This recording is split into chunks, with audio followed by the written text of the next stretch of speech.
but I really like his leadership style. John, were you surprised when Coach Chris decided to go for it? Fourth and one on your own territory right off the bat? I mean, that's a little unlike you. Now, it is a little bit, but the biggest thing is, this year, like you said, it's a different team, different offense. So it just shows the kind of trust that he has. It just shows that the work we put in, he believes in us. So we got to make sure that when we do things like that, we pull through. You saw Jack in on the Brown game? Yeah, I've always told guys, I said this last year, he was doing that. I said it last year, so I already knew that. Any advice for him? Keep doing what he's doing. I mean, you saw it today. He got in there clean, so that's the biggest thing. Is I don't want to take credit and say, well, I told you guys, I told you so, but. Is there any concern that the cramps was originally worse than cramps when you went out? Oh, no, not at all. And, it sucks because you plan for stuff like not to happen. And then sometimes stuff just happens. And Coach Chris always talks about you're going to face adversity. Don't know what kind, don't know what's going to happen, but you're definitely going to face adversity. That just comes with the game. So just being able to prepare and pull through and make sure I was able to get back out there with the team. JT, so far this year, you haven't been fed the ball the way you were fed in that first quarter. How did you feel to get 11 carries whenever you got that first quarter? Oh, really? It just, we were trying to make a statement that we're going to dominate the line of scrimmage up front. And you prepare for that. Coming in here, the University of Wisconsin, you're going to run the ball. So you come in with that mindset, when my number is called, I got to make sure I make it happen. What's it like running behind that big offensive line? They brought in with 7 offensive linemen, a couple in the backfield in front of you. Oh, I mean, it's a lot of beef.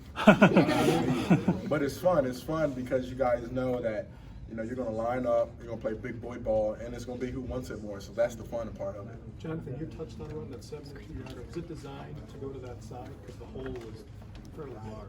Yeah, it's really designed. It can really hit anywhere, but like I said, me pressing those blocks, allowing my linemen to get to the second level so that they can latch onto those guys, so then I can make the read off of that. And that was a big emphasis this year for me, was making sure that I was a little more patient and allowing my guys to get to the next level. Jonathan, what led the running game to so much success today? I think it was really the guys up front and their enthusiasm. I mean, every time a run play was called, they were excited. They were like, let's go get it.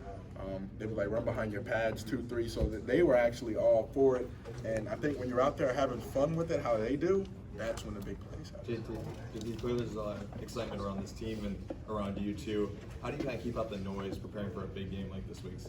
One of the biggest things is knowing that stuff doesn't just happen on game day. Anything you see on game day, you work that throughout the entire week. So that's the biggest thing, is understanding that you don't just show up and play a game. You have to practice and you have to work. So we've seen the plays that the guys have made today. We've seen it at practice, and now it's just about doing it when it counts. You think you guys opened some eyes nationally with this kind of domination? Yeah, and I think the biggest thing is what we wanted to do is just show that it's a tough environment to play in Camp Randall. You're not going to walk in here and get an easy win. You don't have to work all 4 quarters. You knew you had to win in the trenches today. Just what kind of statement, or what kind of tone does it set on your first drive when you guys run 11 out of 12 times and you go down and score a touchdown like that? I think it's a big momentum shift.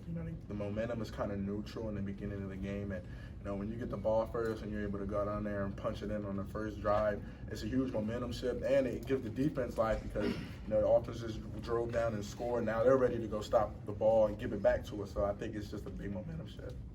You guys ran a lot more than you passed. Was there anything specific, like schematically, that you saw that led to that kind of disparity? One of the biggest things is, when you're getting movement and, you're staying on schedule, you're in front of the chain, the biggest thing is, you just keep doing it. And then, as you saw, when it was time to make a play, Jack Cohn was there to make it. When you wore out, Nakia and Garrett did a great job continuing that running game you guys had started. Did that surprise you at all, that there was no drop-off really between you and those guys come in? No, it doesn't, because, we're trying to be the best running back group in the country. That's what we work at every single day at practice. So it's time to do it in the game. That's what we have to do. You can't just say you want to do it at practice and in the off season and then not do it during the season. So every running back in that room has a mindset of, we got to make sure we're on our P's and Q's. Was there a point during the game when you just keep pounding on them and you could kind of feel them giving up a little bit? Yeah, you do. And the biggest thing is you just got to continue to pound it. Once you let your foot off the brake, on the gas, and then that's when they start to capitalize and make plays. So you got to make sure, even when you're up, you can't let up at all. Was there a specific point today that you kind of felt that? Just going in the game, as the game went on, and you could feel yourself and how you're eager. You can't wait until the next play is called, and you can see those guys, you know, looking at the sideline, you know, looking at each other, trying to figure and get things together. The biggest thing is, you know, looking at your guys and understanding, like, you know, we have to keep marching. Let's go. JT, I mean, everything you guys accomplished up to this point was kind of being underestimated by the national media. You know, Big Ten rolls in, it's Michigan, and you guys just dominate. How gratifying is that for the whole team? It definitely is, and one of the biggest things, though, is like we said, it's a Big Ten opener.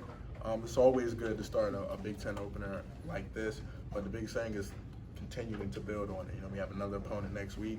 They're going to come into Camp Randall, and then, you know, they're going to try to come out with a win. So we got to do the same thing we did this week and let them know that, you know, it's not going to be an easy win coming out of Camp Randall.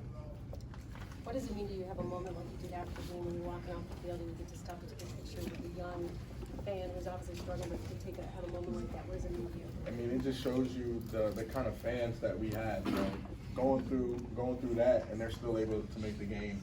They love the Badgers, and that's what I love about this town is it could be a rainy, muggy day, but people still love the Badgers. So, you know, just knowing that they'll do whatever they can to get to the games and come out and support us, we definitely love them for that, and that's what makes Camp Randall Japan. JT, who was that? Have you met that fan before in that That family? was my first time ever meeting that person. The first time ever. But it just, like I said, it just shows you no matter what people are going through, they love the Badgers, and they'll come in and make sure that they make the game.